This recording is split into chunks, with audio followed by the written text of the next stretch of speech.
Red Bull is currently offering its most valuable seat that a Formula 1 driver could ask for at a time like this, next to Verstappen. And while many would label it as one from hell, it's safe to say that with enough talent and mental power, it's possible to challenge Verstappen for the championship in the same car. With the number of drivers currently being linked to it, it seems like Perez would have to wave goodbye to the Austrian squad after the 2024 season. But who would be the best suitor? Well, here are our top 5 takes that have the best chance of challenging Verstappen much closer than Perez has been doing so far. 2023 got off to a very interesting start, but after the disappointment from Perez, we could have done anything to make the season more interesting. During the summer break, Verstappen sits at 125 points ahead, threatening to showcase yet another dominant season, with one driver killing everyone ahead in a much more dominant manner compared to last year. But is this something that Red Bull would like to allow? Amid the increased growth of the sport and the increased interest in investments, Red Bull is now focused on building a super team from 2025 onwards, with 5 drivers standing out as the best possible suitors for the team. So let's start with the least obvious one, Charles Leclerc. This is the driver who's been closest to winning races apart from the Red Bull duo, and while the reliability issues as well as the tactic woes have ruined his dream back in 2022, the current season doesn't seem to be any stronger at all. With this in mind, many rumours have started to speculate about how he has the biggest chance to suit up next to Verstappen. And considering his driving style, I don't think he would have been that far off the Dutchman if they were to go head to head in the same car.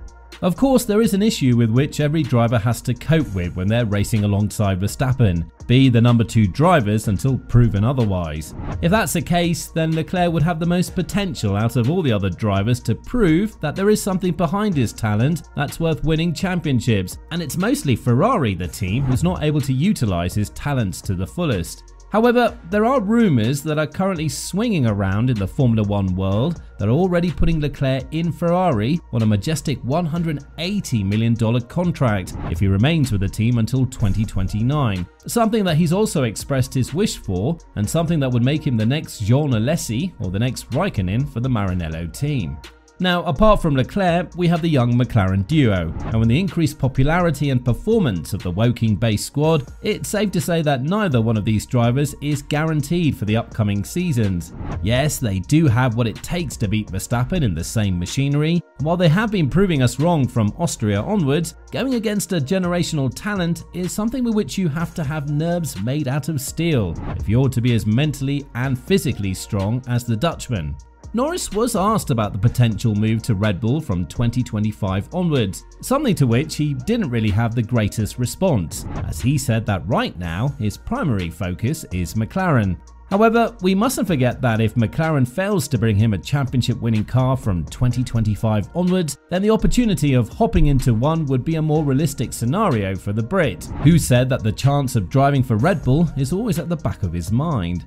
When talking about this matter, he went on to say, "In the back of my mind, there's that impatient game of, do I stick it out for another few years, or is it time to look at something different? But the more we achieve things like we've done over the past few weeks, the more I'm very confident with the decision I made to stay until 2025, and the more confident I am that we can achieve our goals together in the future."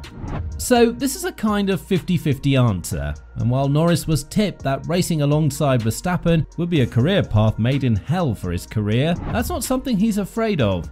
Yes, he did get pushed by Piastri in order to perform better in his own team, as he was one of the main reasons why Ricciardo's contract was bought out, but that doesn't guarantee him the alpha male role in the team. And right now, he needs to be protecting his seat in McLaren first, rather than thinking about a Red Bull voyage. This is mostly because now he has a teammate with whom he needs to be careful on 2 battlefields, fighting in their own team and fighting for a spot at Red Bull.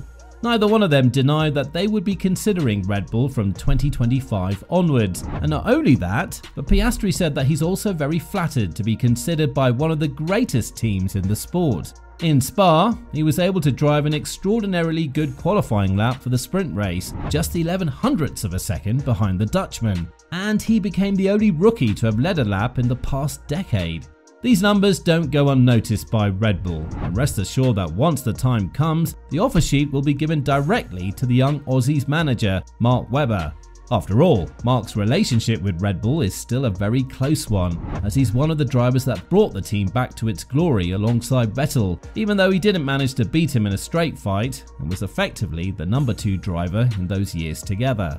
But apart from the McLaren duo, who were also very much related to Ferrari as well, we need to talk about 2 drivers as well, and we saved the best for last: Yuki Tsunoda and Daniel Ricciardo. These 2 are going head-to-head to prove who has what it takes to replace Perez, and Ricciardo has even gone the extra mile and accepted to drive a car that's much slower than he would normally agree to in order to bring himself back to Red Bull. The mission is clear for the Aussie: bring AlphaTauri to the midfield, show that they have a lot of potential if you invest in them, and have 1 or 2 good years in Red Bull before your retirement. But we must never forget what AlphaTauri serves as a breeding ground for Red Bull talent. And if there is one thing that Tsunoda has shown us in the past couple of races, it's the fact that he's not a driver who will give up easily on the opportunity to drive alongside Verstappen.